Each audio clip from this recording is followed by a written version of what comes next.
Hi everyone, my name is Vanya Tantoco and we're here for another episode of M4NTALK FEVER. Alright, so we're gonna do a get ready with me. My name is Vanya Tantoco, like what I've said. I'm currently 33 years old. I'm from Quezon City. And yung profile and background ko, well, I graduated BA Communication from Miram College. I graduated cum laude. And then after that, I went into business already. I used to do freelancing as a marketing assistant, events marketing. I also did a couple of researches before I went full digital. And currently, my business is called ZStudios Digital Marketing, although now we do a full roster of marketing services, but essentially we're registered as a digital marketing agency. We cater to different B2B and B2C businesses, and I think ang important dun is that we cater for anything digital, so that includes social media, your digital marketing presence, Google Ads, Facebook Ads, TikTok, and of course, video production itself. Alright, so let me first prep my skin. I use the Therapy. It's actually a blending cream. So medyo like a moisturizer for my skin not to look cakey. Wait, disclaimer lang, hindi ako magaling mag-makeup, guys. I only do makeup because I need to meet clients. So, I'm not your expert in terms of makeup, but I use the blending cream if I want my makeup to stay. So, for example, if I have like a whole day of meetings, before kasi it's only Zoom, but now, since it's back to regular, ano naman na yung schedules ng mga tao. So, I kind of like have to also prep my skin. And then, after that, once na dry up siya, so let's let it dry. I think I'm gonna answer a few questions about marketing while I'm doing a get ready with me. Here pag mag-video while doing, but it's a challenge. Okay, so I think let's answer some questions. Okay. So, siguro, hindi ko minimean na talagang yun yung gusto ko kaagad. I did freelancing first, and I kind of like started to love it as a whole. Doon ako nag-start makita na parang, okay, it's something that I can do. By the way, I'm using my foundation, so it's a matte poreless. Ano nga ba brand ito? Hala, alam ko Maybelline to. Poreless foundation. Ayan, na 120 yung shade. So anyway, I started with that because I was doing freelancing. And then, when I was in college, I didn't know talaga what I wanted, to be honest. I was there, I took up my course because it was the most popular course in my school. So parang, when I was in high school and college, I didn't know what I wanted to do. Up until I graduated, doon ko na-realize na parang I'm more into marketing because I did production. So, I was a production assistant. Nagsushoot kami ng kung ano-ano. Whether that's commercials, mga pang Quezon City na videos. But I ended up parang liking the marketing part of it. So, that's when I started with ZStudios. I basically just started it with a few clients. So, tinanong lang nila ako kasi alam nila marunong ako mag-Facebook and Instagram. Yun lang naman yung kwento natin ng digital marketing. Marunong ka po ba mag-Facebook and Instagram para sa business? So after that, when I started that it can be a potential business, that's when parang I started to build up my portfolio. But when I started, to be honest, I was getting paid for like 500 pesos, 2,000 pesos. So it was super cheap. I didn't know that it's gonna grow up until where it is today, because I didn't realize that it was such an important strategy for others that I feel like since ginagawa ko nga siya ng matagal na, parang, madali lang naman yun. Di ba, usually naman, pag sanay ka sa ginagawa mo, parang, it's easy, click, click, click, click, click, yun lang yan. Pero pag kunwari, in-explain mo siya sa iba, parang, ano nga ba yung sinasabi mo? Parang, makikita mo yung mga bubbles sa head nila. So that's when I started with the business.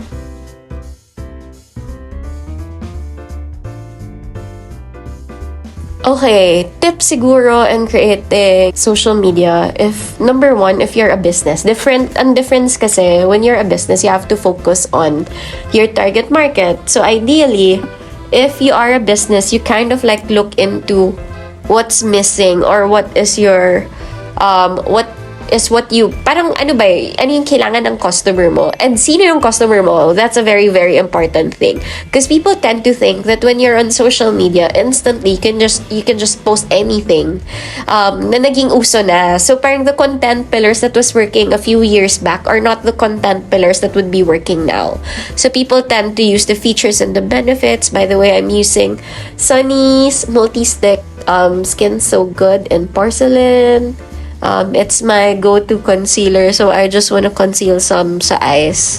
Yun nga, going back there, you have to think about your target market. In content creation, especially for the businesses, it grew to something more like storytelling. So it's not just a plain post. When we talk about it before, parang ang lagi natin ginagawa is that, okay, gagawa ko ng static post, which is your aka Canva and Photoshop. Nalalagay ko yung features ng product ko. Kunwari, yung product ko is best for, let's say, a 24-hour. Kunwari, gusto mo ng setting spray. Oh, yung setting spray ko, 10-hour wear yan. Pwede yan buong day. Yun yung focus natin before. But now, it's a different thing. You have to tell the story of how this can actually last you for 10 hours. And yun yung sasabihin mo. So you think about the stories that you can tell about the product, because people has grown into a consumer that would heavily rely on videos, and static posts are just your supporting casts. So I think that's the most important thing if you're a business. You have to understand who you're talking to, what they need, and what they want. So now, wait lang. Commercial. I'm gonna use naman Sunny's Life Brow. I think this is the clear one. So it's my brow gel. So I usually prep muna my brows. Okay. So moving forward, for content creators, you have to specify what you want to be popular. Alamin mo kung bakit mo gusto mag-TikTok. So for example, content creator ako, I want to focus on beauty content, and then I have to make sure that I post more about beauty. So I kind of tell the story of how to become a beauty influencer. Yung simple things, yung ginagamit yung araw-araw, everyday makeup for school, you have to focus on that. And when you know what you want to tell, dun mo malalaman kung ano yung mga next mong videos. Kasi, if sasabihin mo sa akin, gusto ko sabihin lahat, gusto ko ikwento lahat, girl, masyado madami yan. Hindi nila alam kung bakit ka nila i-follow. So, might as well focus first on what you want as a strategy. So, from that, kunwari ako, as a content creator, I started creating content for marketing. But now, I kind of insert my personal things on my TikTok account kasi I can thread my marketing content. So sometimes you would see me creating TikToks also while doing makeup. But hindi ko naman pinapromote yung brand na yun. Pero ginagawa ko lang siya. Kasi para alam nyo, nagme-makeup ako everyday, syempre, dahil kasama sa trabaho. So, ganun mo siya gagawin. It kind of like has to be...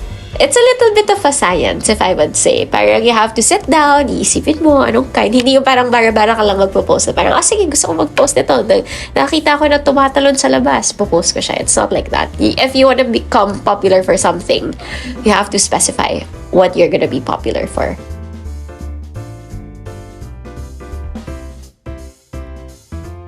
Using the Sunny's Face Warm Brown, defining pencil. Okay, so I'm trying to fill my brows first. Pero yun, for data privacy siguro, it's more of how you handle data and how you make it not accessible to everyone. Of course, when you handle like pages, meron siyang kapartner na data ng consumer, and sometimes he also sign NDAs with the client.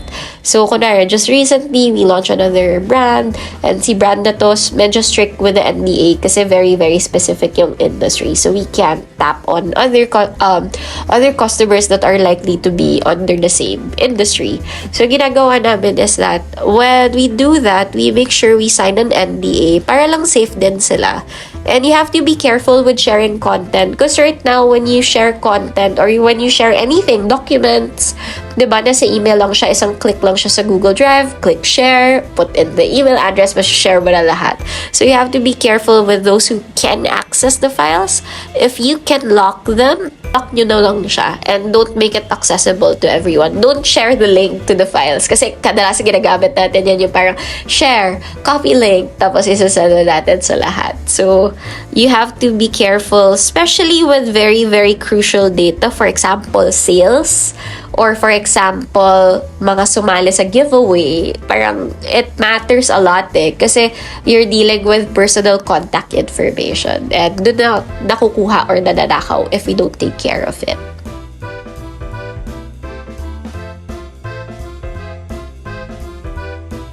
Okay, sige. So, I was studying Gary Vaynerchuk last week. And sabi niya, sa website, you have to have a very, very fast-loading website. Kasi kahit ano mangyari, our attention span is super short. So, kung yung TikTok videos nga yung 2 seconds pa lang wala na. So, na-swipe up na kaagad natin yun. What more for a website? So, for a website, you have to make sure that your website loads faster compared to your competitor. So, you have to make sure na yung mga naka-embed dyan sa homepage ay mas mabilis siya mag-load. Also, you have to make sure that you try to... This, I always tell my clients about it. Kasi nakakalimutan nila. So, sometimes, pag marami sila products, ang iniisip nila, dapat lahat nasa homepage yan. When in fact, dapat hindi. Kasi when you are overwhelmed with choices, you don't really get to choose something else. So, you have to make sure that you try to make it as concise as possible. So, you decide the website based on what you want to push. So, kung kunwari, 5 products lang yan, it has to be 5 products lang on the website para it's easier for checkouts. If you are talking about having people naman having people coming in from Facebook or Instagram, we have to make sure that when they click that ad, it lands directly on that product page that would directly go to the add to cart and your checkout. So, iisipin mo when you design a website, the fastest way to make your people or to make your audience check out the item is the best way to target them. Kasi pag madami siyang steps, think about it, if marami kang itatype, mas malulose mo sila along the way sa bottom ng funnel. Tatama rin sila mag-type. Kaya pag inisip mo, impulse bias goes for Lazada and Shopee because your addresses, your details, it's all there. So it's a matter of just you clicking the item, add to cart, and then you check out the item. Yun lang yung steps niya kung iisipin mo. So you have to mimic the same thing when you're designing for a website.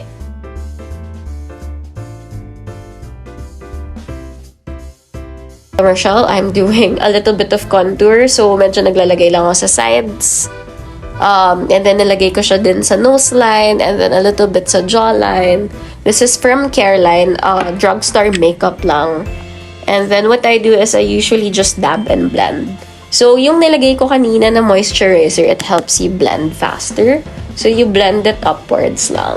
Just a little bit. Para lang hindi masyadong flat yung face mo when you put on makeup. So, going back, kung ikaw naman brand, or kung ikaw naman magiging social media manager or multimedia manager in the future, or you just want to work in digital, gone are the days that you just know Canva. So, kailangan mo na i-graduate yung Canva na yan. You have to know CapCut. You have to know other editing softwares because it's going there. So, I'm telling my team, yung mga personal teams din namin na social media managers na magaling talaga gumawa ng post, as in sobrang galing nila as a graphic artist. But I'm telling them, it's gonna die down kasi graphic artist will be there to support lang your current strategy. But at the end of the day, it's the video creators that are gonna thrive. So if you are a social media manager or if you're graduating and you wanna work in digital marketing, you have to make sure that you are adapted to what's out there. So kailangan alam mo kung ano yung kailangan ng market. So kung papasok ka pa lang, video is the key and the right way to go. If I were you, if you're a student now, edit YouTube videos, edit YouTube shorts, edit yun na lahat yan kasi doon ka magpa-practice.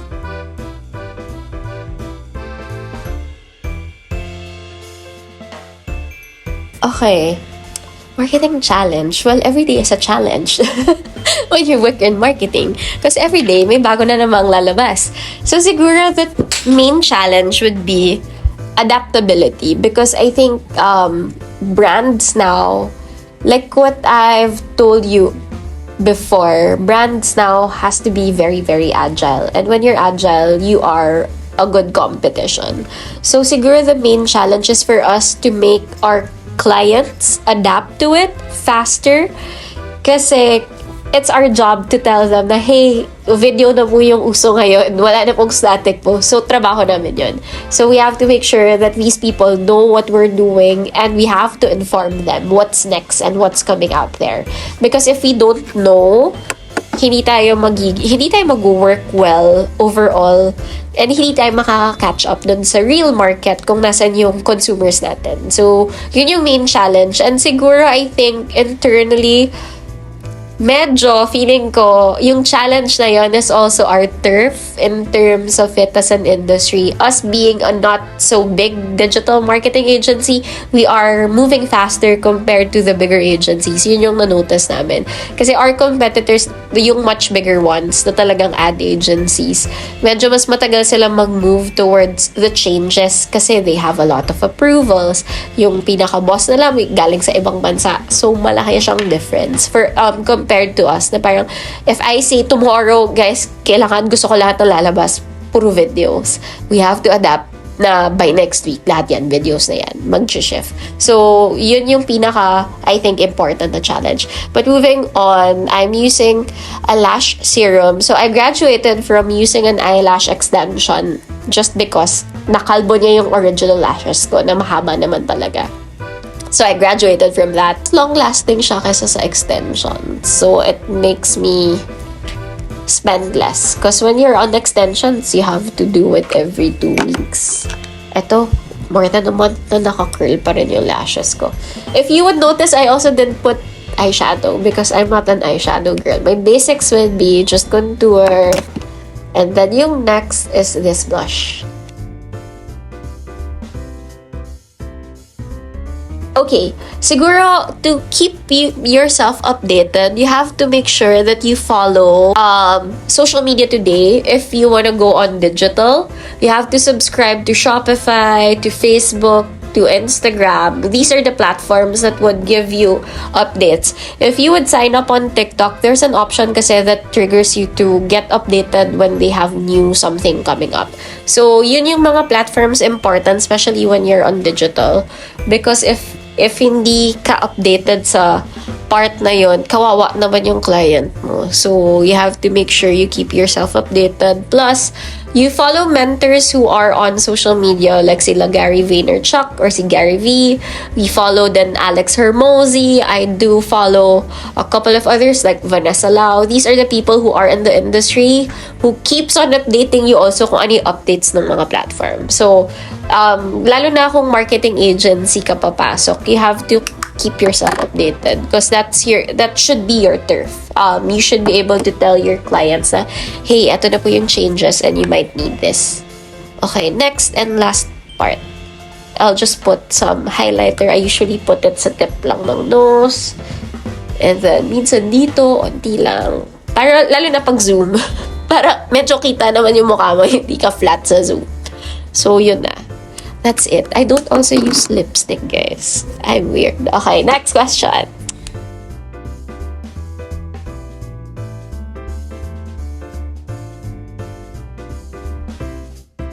Okay, number 1.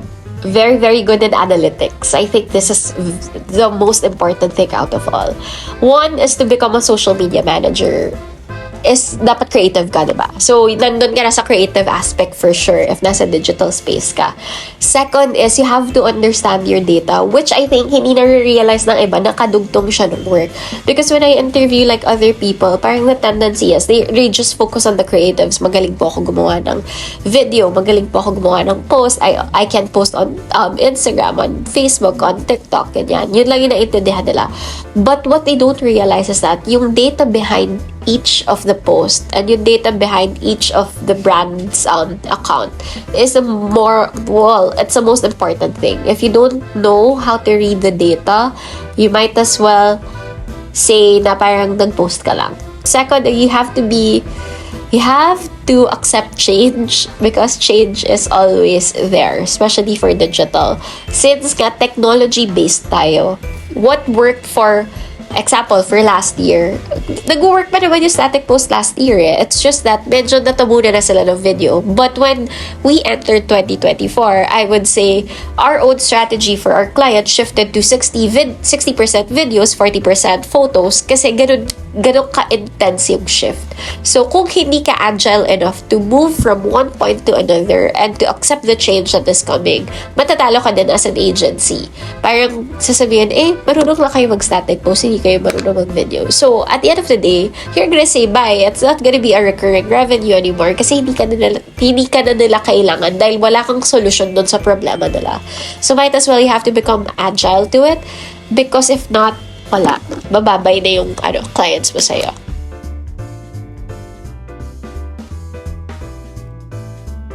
Okay, bago tayo sa last step, I'm just using the Skin So Good setting spray para lang to keep my makeup intact up until the end of the day. So I just spray a little.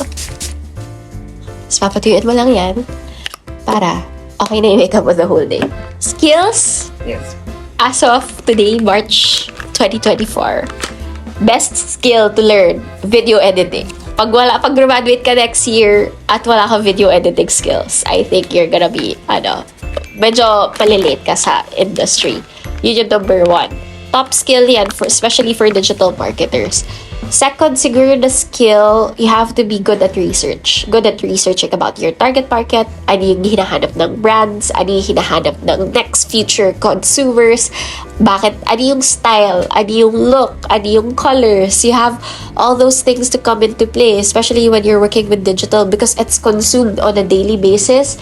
Kailangan yung creativity mo, yung tipong pag uminom ka, madami ka na kaagad na iisip. Or pag kunwari, when I talk to clients, minsan magtatanong lang ako Pero at kunwari sa umpisa, hindi ko pa alam gagawin ko. Pero habang nagtatanong ako sa kanila, naisip ko na yung next na part na gagawin ko. So, kailangan mo yun para mag-move ka and maging successful ka sa digital industry. Because if not, you're not gonna be able to catch up with the trends and with everything that's happening.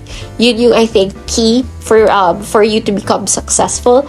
And siguro, we always think that you Gen Zs are really the creativity line that we need when we're working with different brands. Kasi iba yung sobrang kayo mag-think out of the box. So I think use that as your main skill when you enter the industry. Without forgetting, of course, how to work with a team. Because it's very collaborative in terms of an industry. It doesn't single out a person. So when you work with campaigns or when you work with a simple social media post, you have to talk to multiple people kasi iba yung magsusulat ng headline, iba yung magte-take the photo, iba yung magte-take the video. So mag-uusap-usap kayo. So very, very collaborative. So I think those are the skills that you need for you to become very successful in the industry.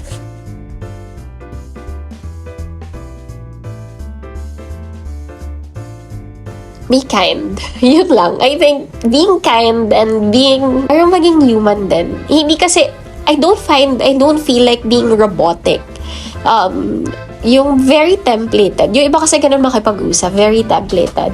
Pero parang it veers away from being human. So if you're not kind and if you're not human, hindi mo na-feel ng kausap mo. Hindi ka magiging effective as a person. It's not a marketing skill. It's a people skill. So, kung nasa sense mo, ano yung nafe-feel niya? Kasi mafe-feel mo naman yun if there's something wrong eh. If you can sense it and if you know that there's something wrong, you have to also be kind and you have to help each other. I think yun yung pinaka-best lesson na natutunan ko throughout, ano ba? Oh my God, 12 years of working. More than 12 years of working. It's how you connect and how you create relationships, whether it's a client, it's an employee, it's a partner, ganyan. Kung mabait ka sa tao, babalik yun 100-fold sa'yo. I think, kaya din nag-grow yung ZStudios. Wala kaming marketing.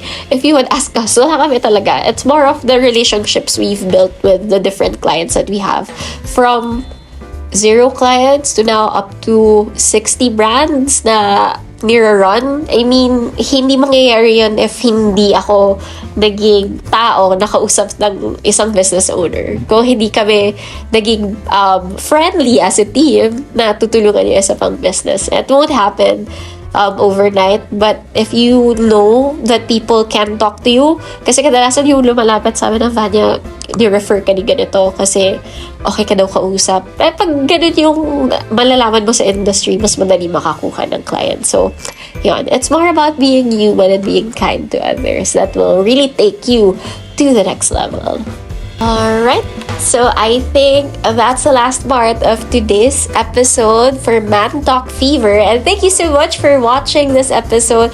Again, sana natutunan nyo yung final look ko. Ito nga pala yung final look.